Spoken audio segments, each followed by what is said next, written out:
one of the questions that I had when I was in college was, I didn't know if I could trust life. I grew up in a kind of traditional Jewish household, and I believed there was a God who was taking care of me, and I trusted my parents, I trusted life.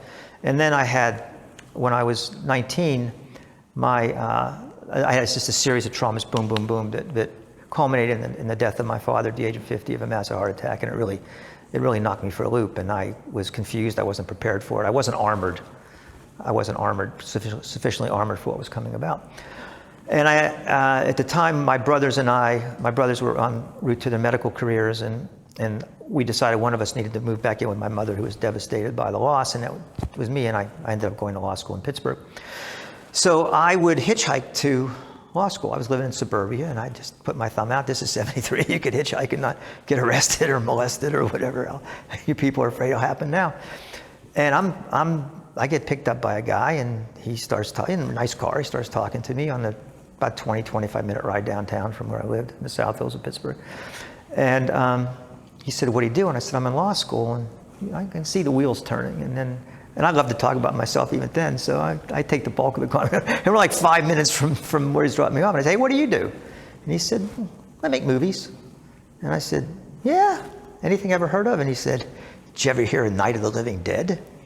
So I don't know if this dates me or how this is, but this was George Romero who made the cult classic Night of the Living Dead back in I guess it must have been early 70s, because this was 73 when he picked me up hitchhiking.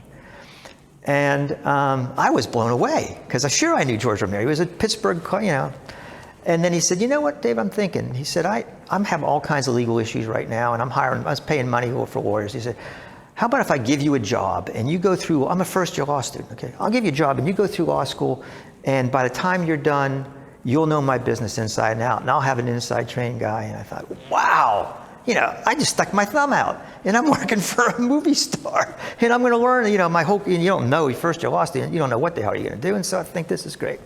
And then a week later, not even a week, but days later, I can't remember, but I know it was within a week, they were making sports documentaries, and there was one of Franco Harris, and I'm at Three River Stadium, which is where the Steelers played in the 70s.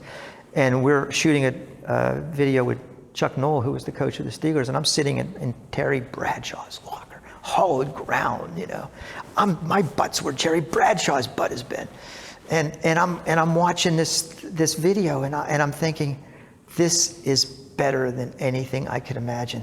And I could never have orchestrated this. I could stick my thumb out a million times, or I could have called George Romero if I even thought it.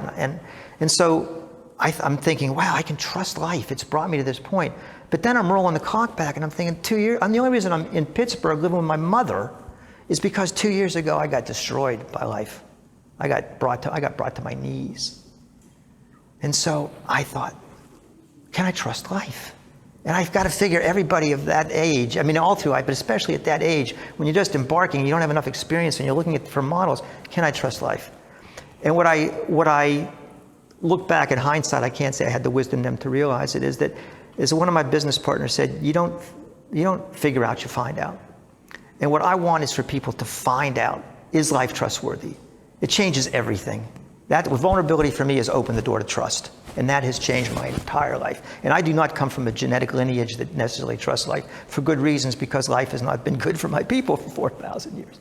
But irrespective of that, however it got into my makeup of not being an inherently trusting person, with that trust comes calm, it comes ease, it comes opportunity, it comes connection, because you're available, and you see opportunity everywhere rather than danger everywhere.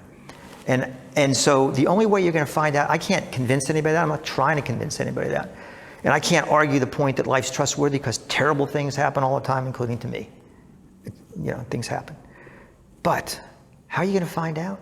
How are you going to know you're going to find out? And how are you going to find out you're going to connect? The only way you're going to find out if life is trustworthy is by connecting to it. And that means connecting to people. That means connecting to opportunity. That means leaving the door open for life to be good.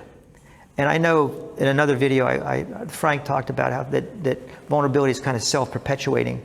That when you trust a bit and you open up to life, that life proves its trustworthiness. And then you open up a little more, and you open up a little more, and you open a little more.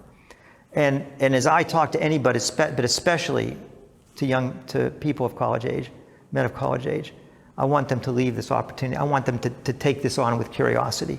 Find out if life's trustworthy. Run the experiment. Run the experiment of trusting life long enough for it to prove itself.